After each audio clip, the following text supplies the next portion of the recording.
ഇവാഞ്ചലിയും അനുദിന സുവിശേഷ വിചിന്തനം.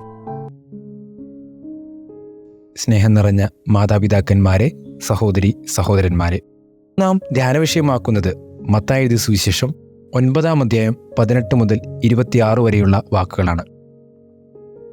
വിൽമ റുഡോൾഫ് എന്ന ഒളിമ്പിക് മെഡൽ ജേതാവ് ഒരിക്കൽ പറഞ്ഞു വെച്ച വാക്യം ഇപ്രകാരമാണ്: പ്രതിസന്ധികളുണ്ടാകുമ്പോൾ പകച്ചു പോകുന്നവരല്ല, മറിച്ച് അവയെ അതിജീവിക്കുന്നവർക്ക് മാത്രമാണ് വിജയം കരസ്ഥമാക്കാനാവുക.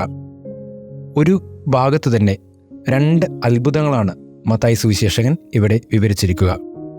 2 ഭാഗങ്ങളും 2 രീതിയിൽ, 2 സാഹചര്യത്തിൽ നടക്കുന്നവയാണ്. എന്നാൽ ഈ 2 അത്ഭുതങ്ങളിലും വളരെ കോമണായി കാണുന്ന ഒരു ഫാക്ടർ എന്ന് പറയുന്നത് അവർ നേരിടുന്ന പ്രതിസന്ധികളാണ്. ഒന്നാമതായി, രക്തസ്രാവക്കാരിയായ സ്ത്രീ സുഖം പ്രാപിക്കുന്നതിന് മുൻപായി അവൾ നേരിടുന്ന ഭയവും ഭയപ്പാടുകളും. രണ്ടാമതായി, ജായറോസ് തൻ്റെ കൊച്ചുമകളെ സുഖപ്പെടുത്താൻ വേണ്ടി കർത്താവിനെ കൊണ്ടുപോകുമ്പോൾ കേൾക്കുന്ന ആൾക്കാരുടെ വാക്കുകളും ഉപദേശങ്ങളും.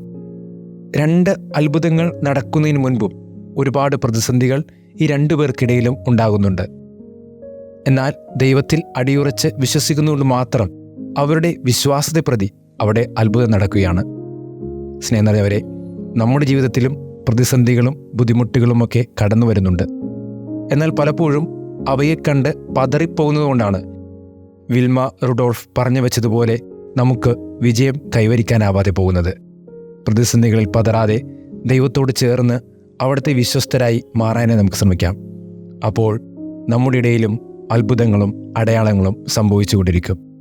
പ്രതിസന്ധികളിൽ പതറാതെ വിൽമ റുഡോൾഫ് എന്ന സാധാരണക്കാരനായ ഒരു പെൺകുട്ടിക്ക് വിജയിയാകാൻ സാധിച്ചെങ്കിൽ, ഒരു രക്തസ്രാവക്കാരിക്ക് രോഗസൗഖ്യം നേടാനായെങ്കിൽ, ജായറോസിന് തൻ്റെ കൊച്ചുമകളെ സുഖപ്പെടുത്താനായെങ്കിൽ, നമുക്കും ക്രിസ്തുവിനോട് ചേർന്ന് നിന്നുകൊണ്ട് അവിടുത്തെ അത്ഭുതങ്ങൾ വഹിക്കുന്ന മനുഷ്യരായി മാറാൻ നമുക്കും ശ്രമിക്കാം.